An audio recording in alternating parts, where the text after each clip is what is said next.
It is certainly wonderful that everyone is here today. Appreciate the fact that you're present to worship God. It is a good day.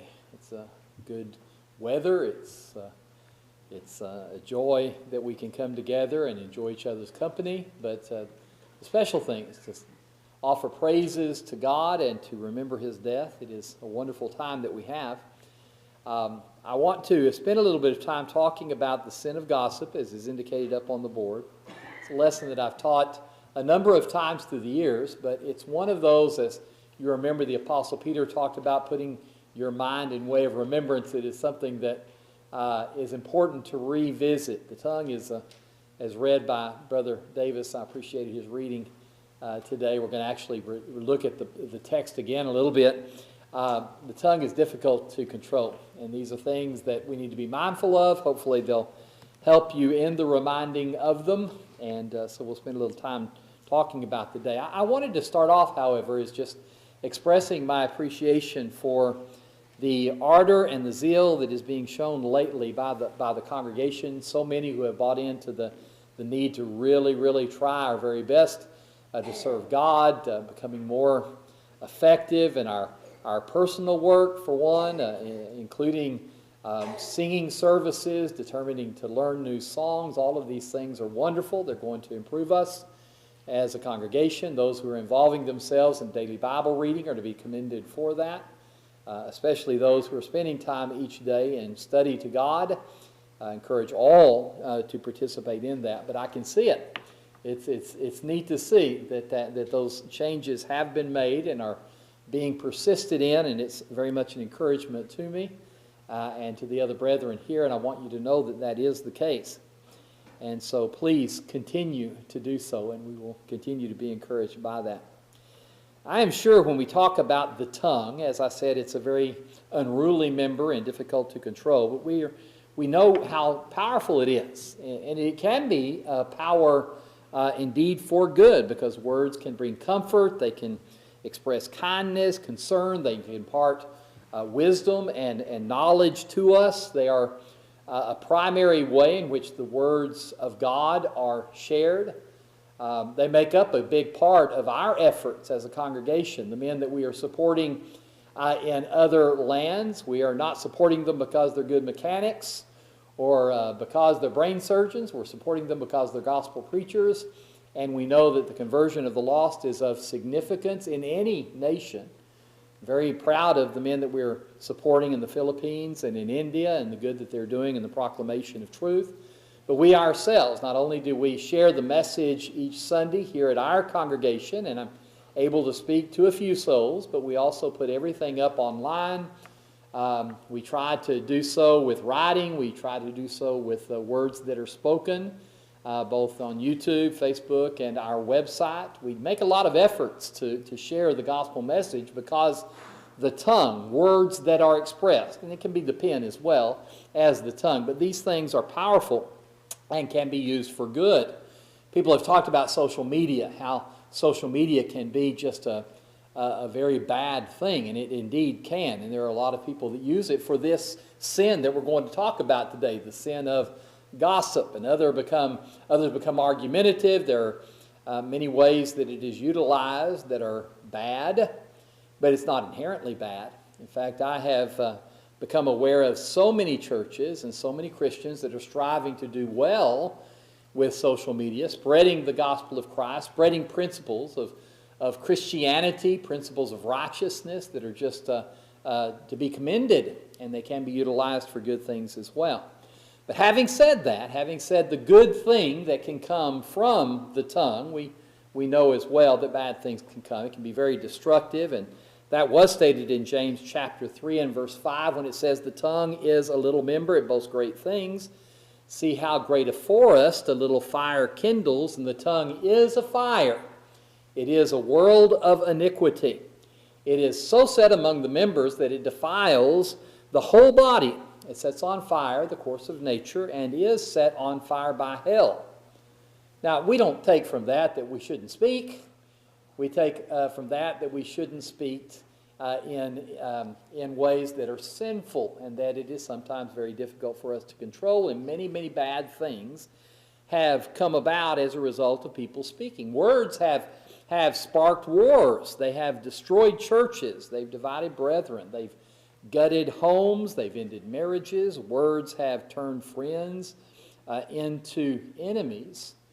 And so it's important that we know that while we cannot tame our tongue, we can restrain it. So let's just kind of make note of that first of all, and then we'll kind of get into the sin of gossip, because it almost, in some ways, seems contradictory to us. But I want you to consider, for example, we'll talk about this a little bit later in one of our points, but a lion tamer and then someone who owns a cat in their home.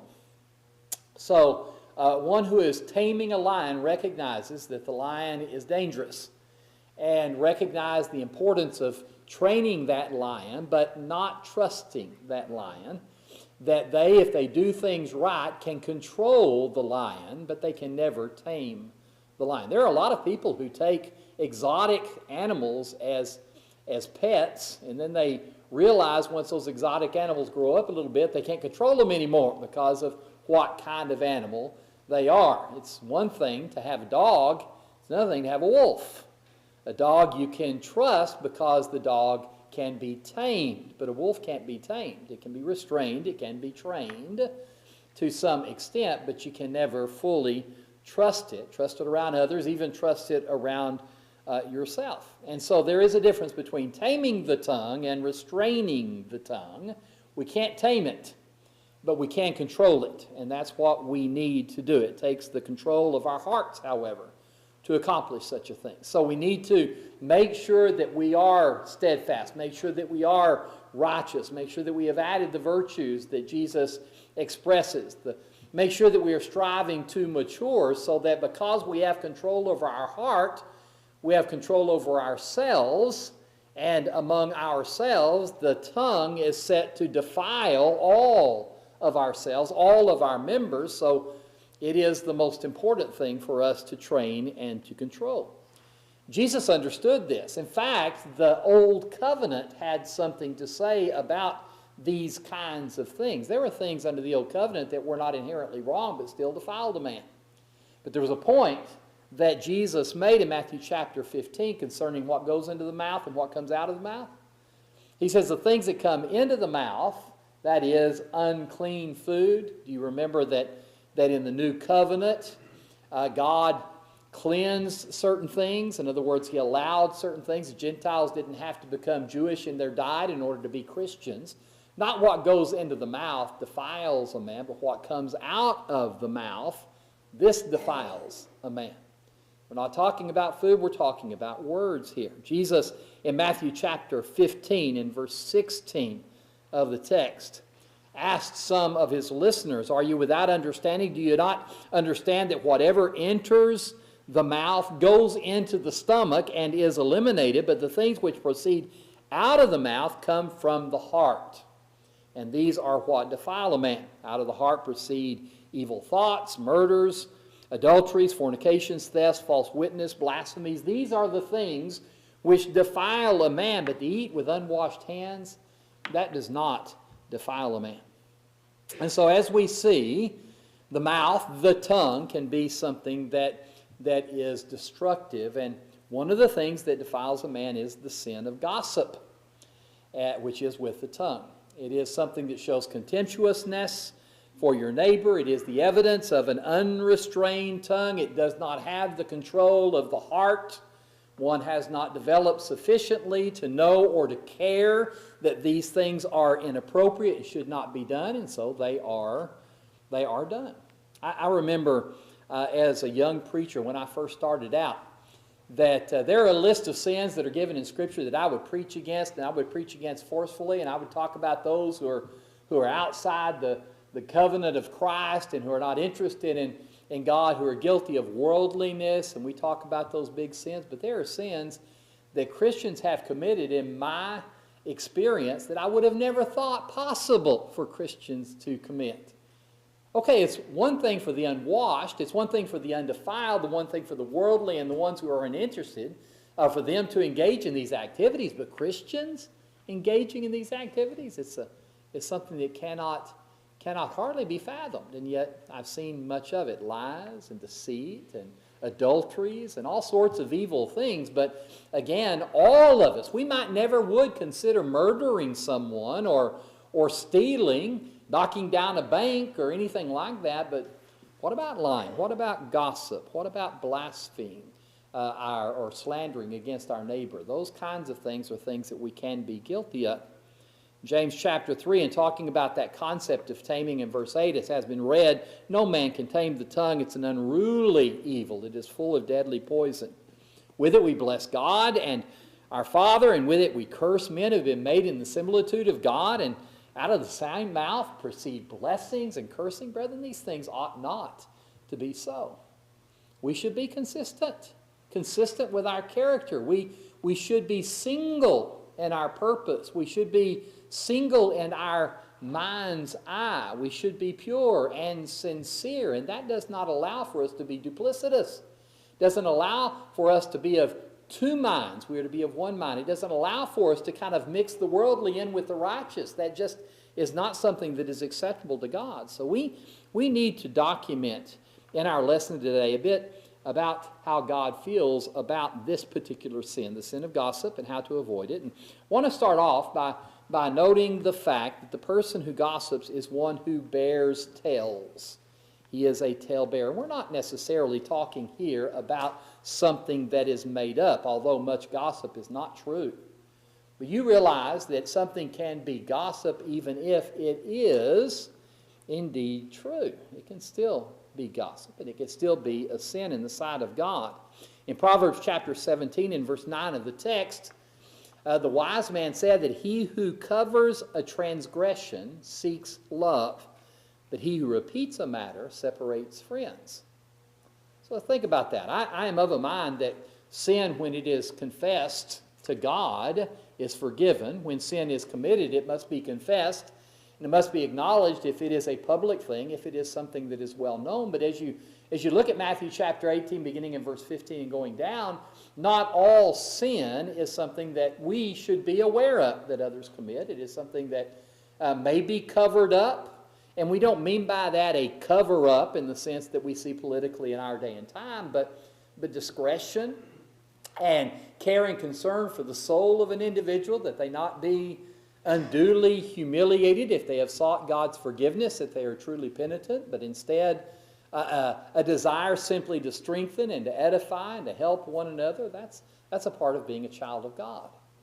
And so we are told there again in Proverbs 17, if you cover a transgression, you are seeking love. It is a good thing. It is a loving thing not to talk to other people about a sin that your friend or your brother or your sister have committed. That's not going to accomplish anything except possibly, as indicated in the last part of verse 9, it can cause separation.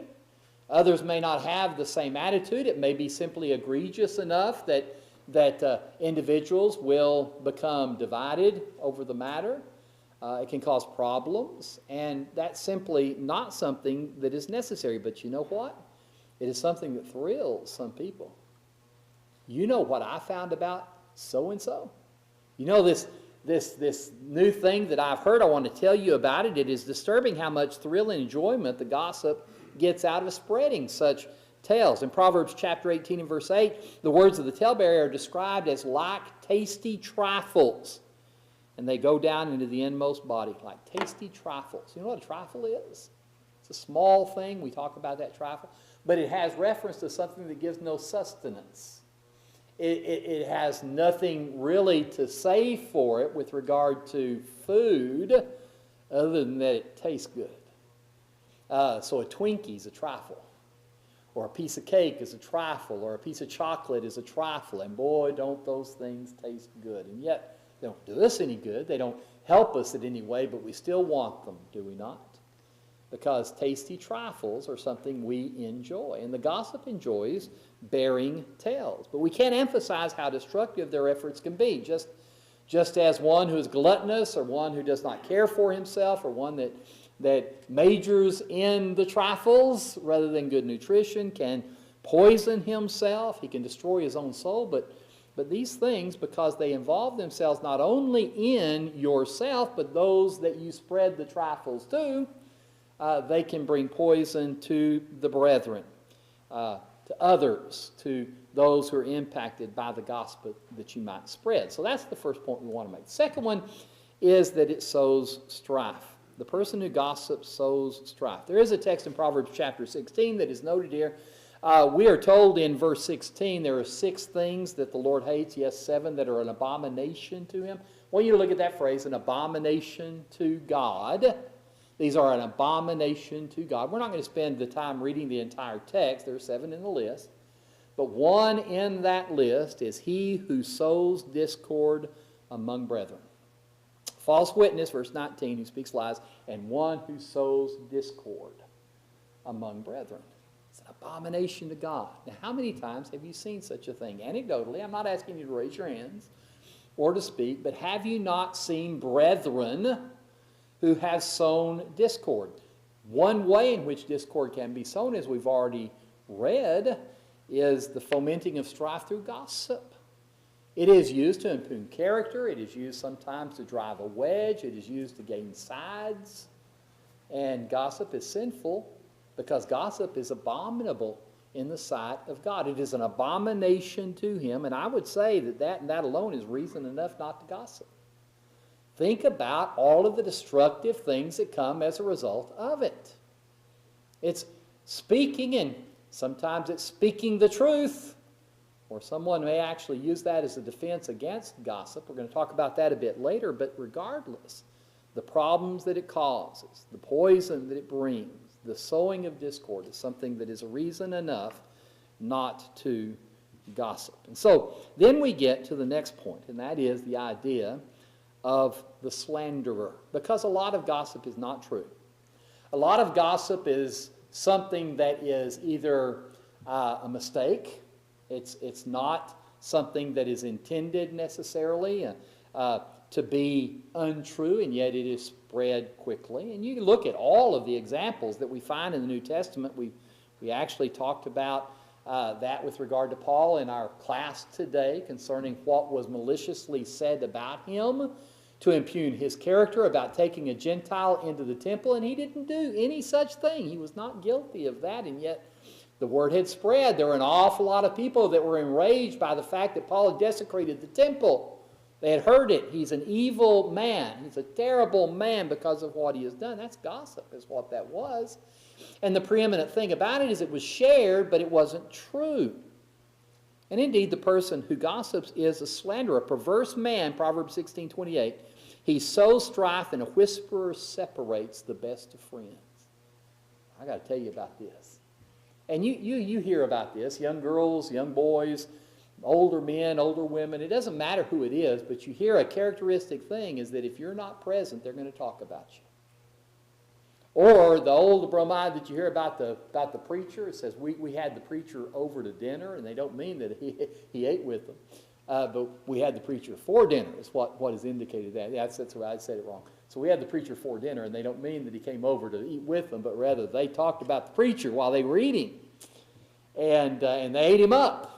And those kinds of things indeed can destroy reputations. It is a perverse desire, a corrupt desire, whispering to destroy the reputation of others. We're told in Psalm 101 and verse 5, whoever secretly slanders his neighbor, him I will destroy. These are the words of God. The one who has a haughty look and a proud heart, him I will not endure. But notice the first part of that text, whoever secretly slanders his neighbor, him I will destroy. God cannot stand the gossip. God cannot stand the whisperer, the one who is a slanderer. And that gets us to the final point with regard to this, and that is the person who gossips is a busybody. A busybody. And, of course, the text is 1 Peter chapter 4 and verse 15, let none of you suffer as a murderer, a thief, an evildoer, or as a busybody in other persons' matters, other people's matters. Now, I want you to think about that for a few moments. A busybody. Gossip is one way of being a busybody. It's not the only way, but meddling in the affairs of others. We had to withdraw. Only time it's happened in my experience or time as a preacher, we had to withdraw from one individual for gossiping. You know what that individual's Defense was, it was true. Now, it wasn't established to be true. Others said that it wasn't true, but that person was convinced it was true. And so what they were saying was not wrong, not taking into account that that person was having deleterious effects upon the marriage of a couple as a result of what that person was saying. Was unrepentant, unwilling to make a change, acknowledged that it was none of their business, and as such that person was withdrawn from because of their gossip. Let none of you suffer because you're a busybody in other people's matters. Now that doesn't say don't let people mistreat you because you're a busybody and the busybody's okay. No, because it's in the list of murderers, thieves, and evildoers. Basically, don't make sure that it's not possible for an individual to make an accusation, to bring such an accusation righteously against you because you actually did it. Don't be a meddler in other people's matters. And that is something, again, that can be gossip even if it is true or if it is not, because gossip is truly meddling. What good is it going to do? What are you helping? Have you talked to the individual about it? Does that individually want it to be said or noted? Does anyone else need to know? Does anyone else have to know? What part of it is you? Now, we do have a responsibility as Christians to try to save one another, but that's not what a gossip is doing. And a lot of times that's what the gossip is doing, to rationalize the evil that they are performing, but there's not really that care or that concern to make things better. And often it is not important to say those things to make things better, but it is, again, a tasty trifle for us to be a busybody. And so we need to be careful about that as well. It's censorious, it is judgmental, it is harmful. We're told in 2 Thessalonians chapter 3 and verse 11 that there are some who walk among you in a disorderly manner. Why were they disorderly? They weren't working at all, but they were being busybodies. They were busybodies. And he said, we command and exhort through our Lord Jesus Christ, you work in quietness and eat your own bread. Now, the busybody in this particular text, 2 Thessalonians 3, may have included gossip. It's not the same thing, but gossip is certainly a part of what causes an individual to be a meddler. But that gets us into the next part of our lesson. There are two slides that I want to share with you with regard to that, and it is, how is it we can avoid the gossip? Very simple thing. And the first is not be idle. And that's what the text of 2 Thessalonians chapter 3 was talking about. There were some who had quit their jobs and were looking up in heaven and waiting for Jesus to come again, not realizing it could happen at any time, but it could possibly, because of Christ's long suffering, not happen for a long while. And so they were, because they didn't have anything else better to do, being idle. They were going to house, and they were gossiping, and they were meddling in the business of others. 1 Timothy chapter 5 and verse 13, we are told that Paul wrote the young evangelist Timothy and said this, besides this, they learned to be idle, wandering about. These young women, that they are learning to be idle, wandering about from house to house, not only idle, but also gossips and busybodies. You notice there that the words, though they are not the same, they are combined together because they go hand in hand. Don't have anything better to do. My mind is not occupied. My hands are not occupied. And as a result of that, I'm going to be a gossip. I'm going to meddle in the affairs of others. And they say things which they ought not say. So if you want to just basically give a very concise statement concerning the problem with gossip, is you're saying things you ought not. Doesn't matter if they're truth or if they're a lie. It doesn't matter what it is that you may be saying. It's not well thought out, and God doesn't want you to say it. And so that is indeed gossip, especially as it impacts others or it is about others. But you know, those who are busy with little time to insert themselves in other people's lives, they're much less likely to be guilty of gossip. What are they doing? I don't know. I'm not paying attention. I'm too busy with myself. You remember what Jesus said in his Sermon on the Mount about those individuals who are quick to judge others, But he said, don't do that. Instead, take out the beam that is in your own eye before you hasten to take the mote out of your brother's eye. Oh, we can see the problems with other people very well, but do we see our own? Because we are so outwardly giving attention to those things outward, that we're motivated by outward things, that we're focused. Outwardly focused is the word I was trying to think of. We're outwardly focused instead of self-examination being the characteristic of our lives. It's easy to do that. I'm not saying that you cannot convict. I'm not saying you cannot admonish. I'm not saying that Paul's statement, when those who are spiritual restore an individual, talking about one who is guilty of sin in the spirit of meekness, we are to be our brother's keeper. We are to look out for others. But this is not something that is beneficial. This is something that you ought not to be doing, and you need the wisdom and the ability to make a distinction. You know, that's one of the problems sometimes with the gossip. And you try to tell them, that is gossip, you ought not to be doing it. Well, I'm justified because. And then they give some rationalization that is absolutely illegitimate. But in their minds, it's fine. And in reality, often it's because they like to do it and because they don't have the wisdom and the spirituality and the righteousness and the integrity to recognize what's wrong with it. And then when a good, faithful Christian comes and shows them that it's wrong, they're not willing to accept it because of their arrogance and because of their selfishness and because of their foolishness. Do you remember what in Proverbs the wise man says about the fool? He's the one that's not willing to listen to wisdom. He's not willing to listen to the admonitions of others. He just does what he wants to do, what he thinks is right, and he hasn't grown up enough to know different. And often that is the case with the gossip. So the very first thing to say is that just be busy. Concern yourself with your life. Because I'll tell you something, as a preacher of the gospel, and the case may be true to one extent or another in your own life, as you're minding your own business and doing your own thing, you're going to hear about other things anyway, or you're going to have to involve yourselves in the lives of others as a matter of course, and you don't have to seek it out, and you don't have to enjoy it, and you don't have to be a busybody, because it's going to come to you from time to time anyway. There's a preacher, his name is J.T. Smith, who was named by some, this has been years and years ago, but by some as a troublemaker because he was involved in various issues and had his share of controversy in his life. And there was a joke that he said in one time when a debate was being held between institutional and non-institutional preachers, and he said that I was just sitting in my office studying and the phone rang. And that was it. The phone rang. And so the idea was I wasn't looking for it. I wasn't being a busybody. I wasn't being a meddler. There was something maybe that I had to deal with, but I was busy. I was doing my own job. And when people need you, they have the tendency to ask for you.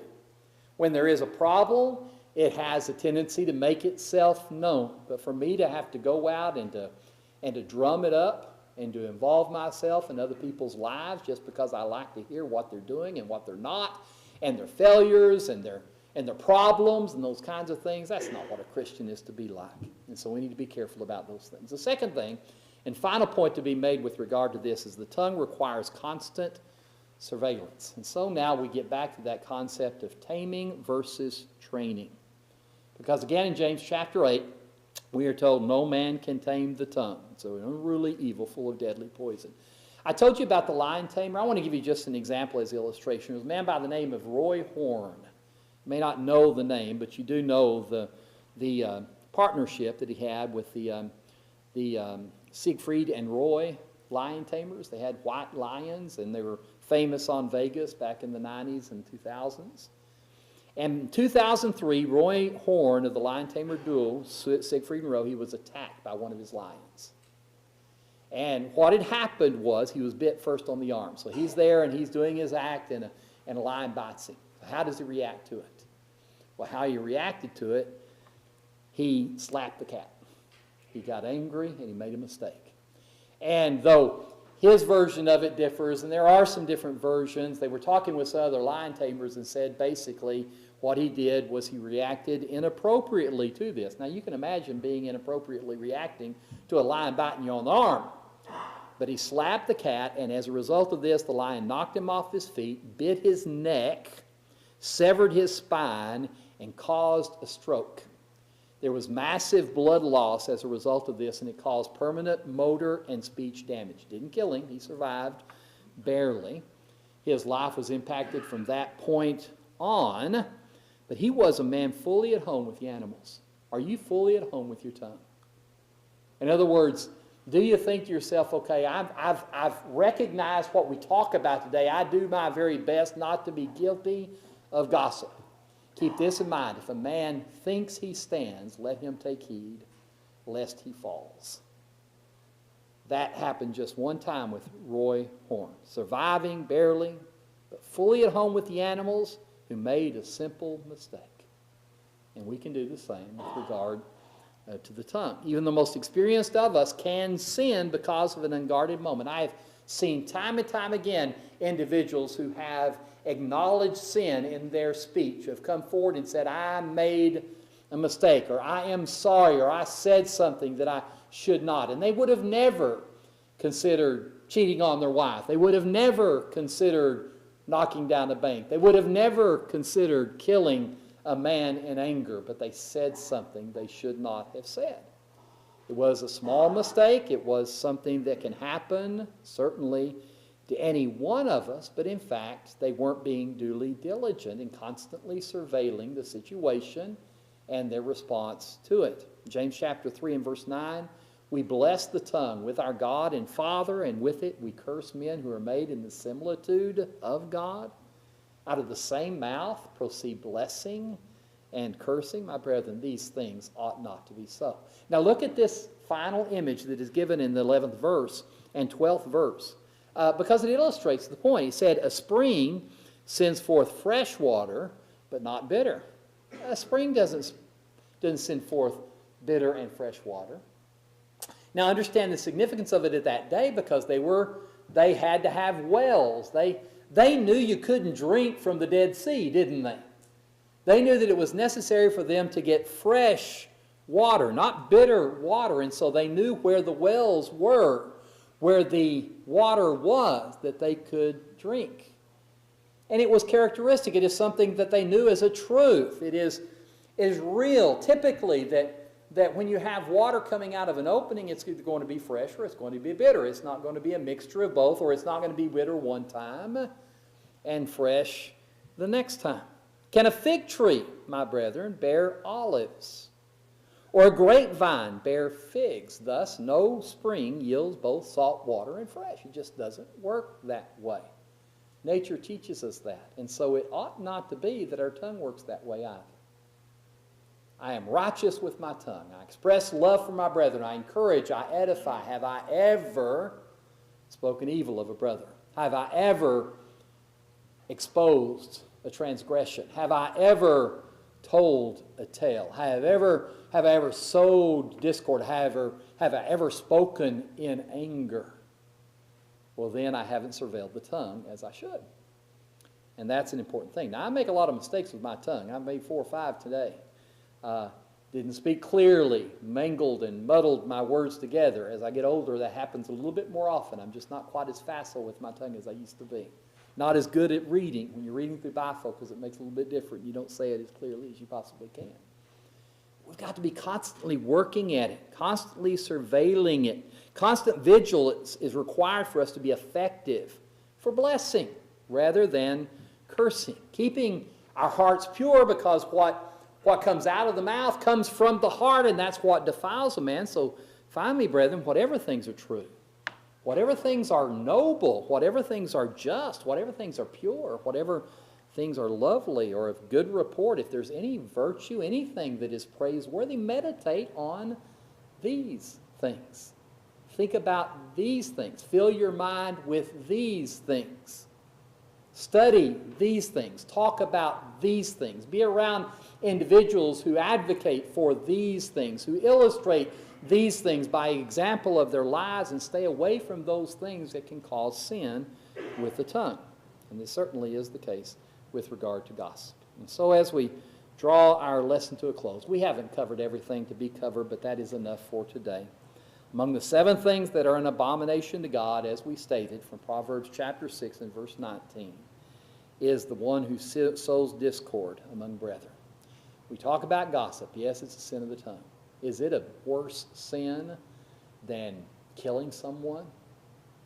Is it a worse sin than immorality? Is it a worse sin than drunkenness? Well, consequences can be every bit as dire. They can. Not only that, but it's in the same list that will keep individuals out of the kingdom of heaven, and God is the one who put it there. So I think in a sense we can say it's not harmless. It is not minor. God hates it. And so should we, and we ought not to stand for it in our lives or in the lives of others. But it is a problem. And so we ask that you be diligent to monitor your life, monitor your tongue, and do your very best not to be guilty of gossip. We're going to offer an invitation at this time. We are so thankful that you're here, and it may be that being here indicates a mindset of becoming a child of God, that you have heard the gospel of Christ sufficiently to know that Jesus is the one, to believe that he was sacrificed on the cross, resurrected from the dead. He is the Christ, the Son of the living God. If that is true, and you believe that, turn away from your sins, confess him as Lord, and be baptized today to have your sins washed away. The invitation is yours. If there is anyone else in our number, we care for you so much. We want your soul to be saved, you to be reconciled to God if there is iniquity that is separating you from God, and we'll pray for you, and we'll take your confession if that is what is necessary. If you need that, encouragement, help in any way, if we can